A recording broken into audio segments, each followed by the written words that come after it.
안녕하십니까. 오늘의 말씀을 시작하겠습니다. 세상을 살아가는 사람들에게는 누구에게나 항상 하루의 끝이 있기 마련입니다. 그리고 그 하루의 연장선에는 일주일이라는 시간의 끝이 있고, 또 그 달의 끝, 또 한 계절이나 그 한 해의 끝이 있고, 또 더 나아가서는 자기 인생의 끝이 있기 마련입니다. 그런데 그 끝의 시간들은 한 번 지나가면 다시는 돌이킬 수도 없고 또 되돌릴 수도 없는 그런 단 한 번의 시간들로 이어져 있는 것이 사실입니다. 그래서 사람들은 자신에게 주어진 그 시간들을 더욱 알차고 보람있게 보내기 위해서 여러 가지로 열심히 수고하고 노력하면서 자기가 정한 인생의 목표와 그 방향을 향해 날마다 달려가게 되는 겁니다. 그런데 여기서 가장 중요한 문제는 누구에게나 그 일의 결말이 있고, 또 그 시간과 때, 시기의 결말이 있고, 그리고 또 인생의 마지막 결산이 있는데, 그 인생의 마지막 결산은 어느 한 사람의 예외도 없이 누구에게나 똑같이 찾아온다는 것이 우리 인생의 법칙이고 또 운명이라고 말할 수가 있게 됩니다. 세계 최초로 미사일을 개발했던 과학자 폰 브라운은 사람은 이런 말을 남겼습니다. 나의 일생을 좌우하는 가장 의미심장한 일은 어느 날 내가 하나님 앞에 내 인생의 청지기직 그 결산을 보고해야 한다는 사실이다. 이런 말을 남겼습니다. 우리가 다 잘 아는 유명한 화가 미켈란젤로, 그분이 시스텐 그 채플의 천장 벽화 그림을 거의 완성하고 있을 때 이런 에피소드가 하나 있었습니다. 이제 오랜 시간을 걸쳐서 그가 그린 그림이 거의 완성 단계에 이르렀을 때 그는 계속해서 붓을 놓지 못하고 마지막 그림 손질을 하고 있었습니다. 그때 그의 작품은 이제 거의 끝난 것으로 보여졌습니다. 그런데 그는 그 그림을 끝내지 않고 계속 붓으로 마지막 터치를 계속하고 있는 것입니다. 이를 옆에서 지켜보던 그 조수들 가운데 한 사람이 선생님, 이제 작품이 끝나는 것 같습니다. 이렇게 말합니다. 그러자 미켈란젤로는 이 그림이 자네 눈에는 끝난 것으로 보이는가? 내 눈에는 아직 끝나지 않았네. 아직 끝나지 않았어. 이렇게 얘기하면서 그 후로도 몇 달이나 계속해서 그 작품에 매달리고 있었습니다. 이제 그러다가 마침내 그 그림이 완전히 끝난 것으로 여겨졌을 때 그는 여전히 천장을 주시하면서 그 장소를 벗어나지 못하고 있는 겁니다. 그러자 그 옆에 있는 사람이 또 물었습니다. 선생님, 이제는 정말 끝난 것 같습니다. 바로 그때 미켈란젤로가 이런 유명한 말을 남겼습니다. 내가 그린 그림이 끝이 난 것 같기는 하지만, 그런데 주님이 보시기에는 어떨지 알 수가 없네. 다른 말로 이야기한다면 이런 것을 일종의 프로 정신, 장인 정신이라고 말할 수가 있는 겁니다. 이것은 우리 인생에 있어서도 마찬가지입니다. 우리가 각자 이 세상을 나름대로 열심히 살아가다가 어느 날 갑자기 하나님이 부르시는 날, 내 인생의 마지막 순간을 맞이하게 되었을 때, 바로 그때 내 인생에 살아온 날들을 낱낱이 결산하게 된다면 과연 그때 우리는 어떤 인생의 결산을 보게 될 수 있겠습니까? 그 결산은 누구의 관점에서 내 인생을 평가하는 것이 아니라 바로 하나님의 관점에서 내 인생의 마지막 결산이 적나라하게 평가받게 된다는 사실을 우리가 기억할 수가 있습니다. 우리는 이런 사실을 마땅히 기억할 수 있어야 되는 것이고, 또 그래야만 우리는 인생의 아름다운 지혜로운 인생을 살아갈 가능성이 열리게 되는 겁니다. 다시 이야기한다면 우리의 인생은 얼마나 오래 살았느냐, 얼마나 잘 먹고 잘 입고 잘 살았느냐, 또 얼마나 많은 것을 소유하고 누리고 즐기면서 살았느냐, 그것은 그렇게 중요한 것이 되지 못합니다. 우리 각자가 한평생을 자기 나름대로 열심히 살아가다가 하나님의 심판대 앞에 서게 되었을 때, 바로 그때 우리는 하나님으로부터 어떤 결산을 보게 될 수 있는가? 바로 그것이 우리 인생의 가장 큰 이슈이고 문제라고 볼 수가 있는 겁니다. 스티븐 코비의 성공하는 사람들의 7가지 습관이라는 책에서 그는 이렇게 말합니다. 각자의 인생에서 성공을 원한다면 자신의 장례식 장면을 한 번쯤 생각해 보라. 그러니까 자기에게 찾아올 인생의 결산의 시간을 기억하며 살아갈 수 있어야 한다는 사실을 우리에게 각인시켜주고 있는 겁니다. 왜냐하면 자신에게 찾아올 인생의 마지막 결산의 시간을 생각하며 살아갈 수 있는 사람은 누가 뭐라 해도 자기 인생을 그렇게 헛되게 살지 못하기 때문입니다. 또 그런 사람은 자신에게 주어진 삶의 시간들을 아무렇게나 허비하며 인생을 살아가는 것이 아니라 현재 나에게 주어진 삶의 최선을 다하며 살아갈 수 있기 때문입니다. 그 결과 그 사람은 후회 없는 삶을 살아가기 위해 부단하게 애쓰고 노력하면서 성공적인 삶에 올인할 수 있게 되는 겁니다.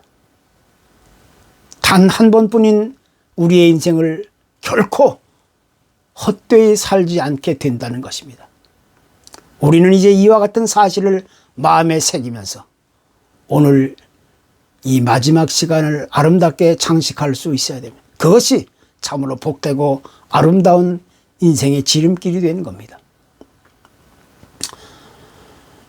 신약성경 누가복음 16장에 불의한 청지기에 대한 비유의 이야기가 소개합니다.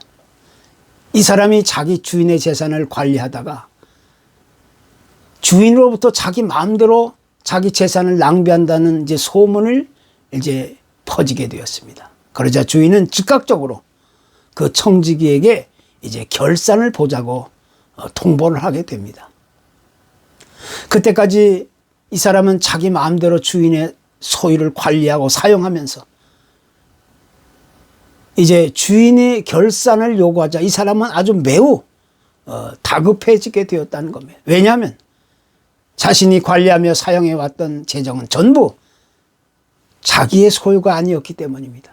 갑자기 결산을 하게 된다면 자신의 행위가 옳고 그른가를 적나라하게 드러나게 되기 때문입니다. 그래서 결국 그 청지기는 자신에게 주어진 마지막 기회를 놓치지 않고 이제 최선을 다하면서 일을 마무리하게 되었다는 겁니다.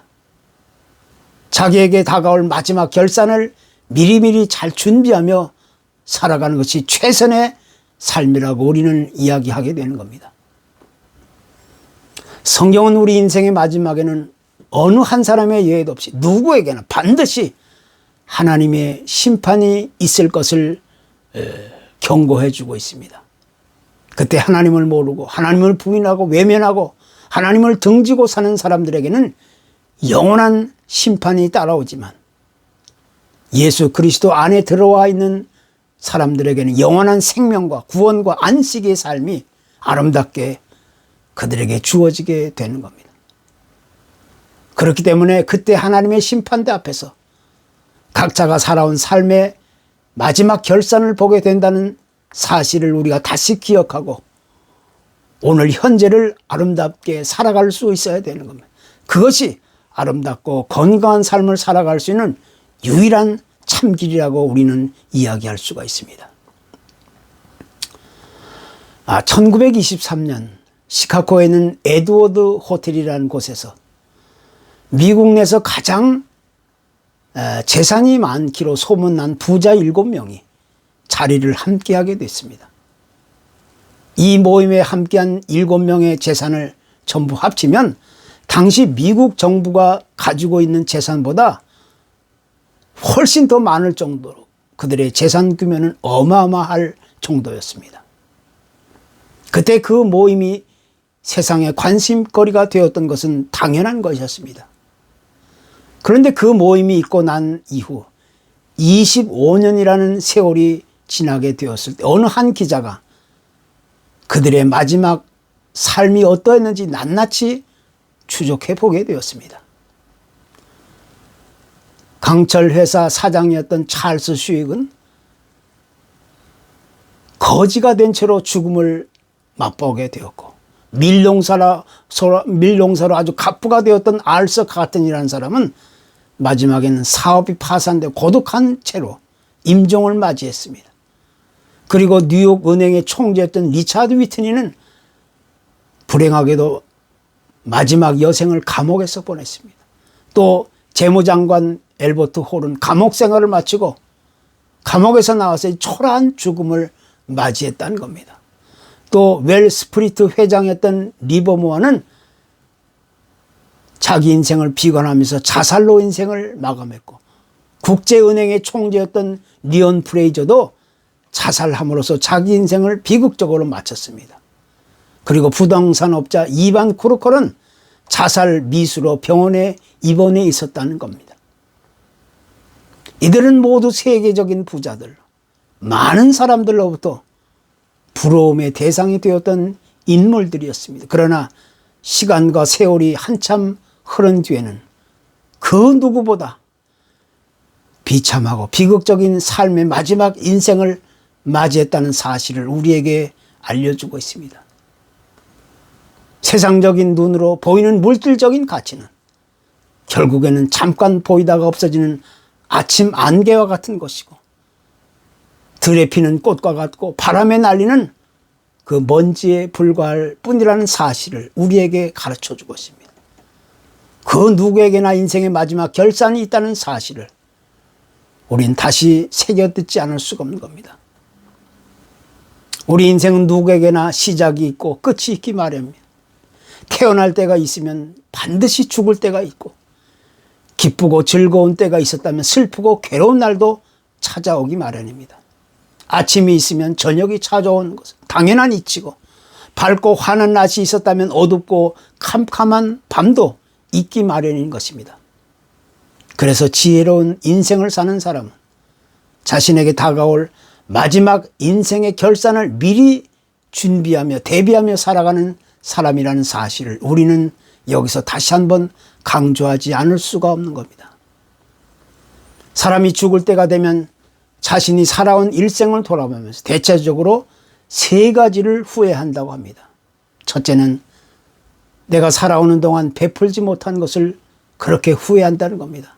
좀 더 남에게 나눠주면서 살아야 했는데 그렇지 못하고 조금만 더 하다가 시간과 세월만 낭비했다는 겁니다. 두 번째는 참지 못한 것을 후회합니다. 그때 내가 조금만 더 참았더라면 좋았을 텐데 왜 내가 그렇게 해야만 했을까 하면서 지나간 삶을 후회하는 것이고, 또 세 번째는 좀 더 기쁘게 살지 못한 것에 후회를 합니다.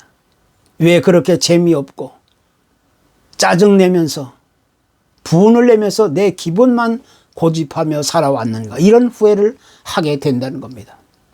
한마디로 얘기하면 사람들은 앞으로 다가올 미래를 내다보지 못하고 한 치 앞을 바라보지 못하고 그저 당장 현실에만 급급해하고 현실에만 푹 빠져 살아가다가 시간과 세월만 그렇게 허비하게 된다는 겁니다.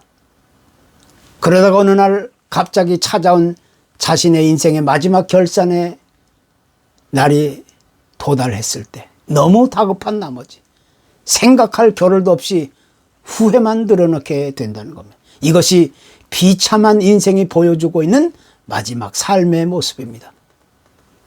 그러나 성경은 분명하게 가르칩니다. 시작이 있으면 끝이 있기 마련이고 누구에게나 인생의 마지막 결산이 있다는 사실을 성경은 증언해 주고 있습니다. 그래서 우리의 육체적인 겉사람은 날로 약해지고 병들어가고 쇠퇴해지지만 예수 그리스도 안에 있는 우리의 영적인 속사람은 날마다 새로워진다고 그렇게 가르치고 있습니다. 세상에서 아무리 잘 나가고 잘 먹고 잘 산다 할지라도 예수 그리스도가 없는 인생은 결국 아침 안개와 같은 비극적인 인생이 되고 마는 겁니다. 언젠가는 허물어질 수밖에 없는 바벨탑이 될 수밖에 없다는 이야기입니다. 어떤 사람이 사는 날수를 계산해 보았더니 인생의 평균 수명을 70세로 가정했을 때 잠자는 시간으로 보내는 시간이 20년, 그리고 일하는 데 소비한 시간이 20년, 휴가를 보내며 그렇게 허비한 시간이 7년, 식사를 하는데 소용된 시간이 6년, 그리고 화장을 하고 몸매를 가꾸는데 걸리는 시간이 5년, 남의 흉을 보고 쓸데없는 잡담을 하면서 보내는 시간이 4년, 그리고 기다리는 시간이 3년이고, 그리고 사랑하는 사람과 얼굴을 맞이하며 보낸 시간이 2년, 그리고 또 진실한 신앙생활을 하면서 보낸 시간은 겨우 1년 정도밖에 안 되었다는 겁니다. 이것은 우리의 인생을 돌이켜보면 결국 자기의 인생을 각자가 거꾸로 살아왔다는 사실을 우리에게 보여주고 있는 겁니다. 우리는 지금 영원히 다시 찾아오지 않는 2023년의 마지막 시간을 보내면서 각자가 살아온 삶의 시간들을 우리가 잠시나마 다시 생각해 볼 필요가 요구되는 겁니다. 나는 과연 주님 편에 서 있었는가? 하나님의 관점과 하나님의 시각과 하나님의 시선으로 세상을 살아왔는가? 이런 사실을 다시 돌아볼 필요성이 있게 되는 겁니다. 세상에는 돌아오지 않는 것 3가지가 있는데, 관역을 향해 쏜 화살과 급하게 내뱉은 말, 그리고 현재라는 시간입니다. 이 현재라는 시간은 영원히 내 인생에서 다시는 돌아오지 못하는 겁니다. 그렇기 때문에 이제 우리는 각자의 인생을 한 번쯤 다시 돌아보면서 나에게 곧 돌아올 인생의 마지막 결산을 준비하며 오늘을 살아가는 참으로 지혜롭고 건강한 인생이 될 수 있기를 간절히 소원합니다. 감사합니다.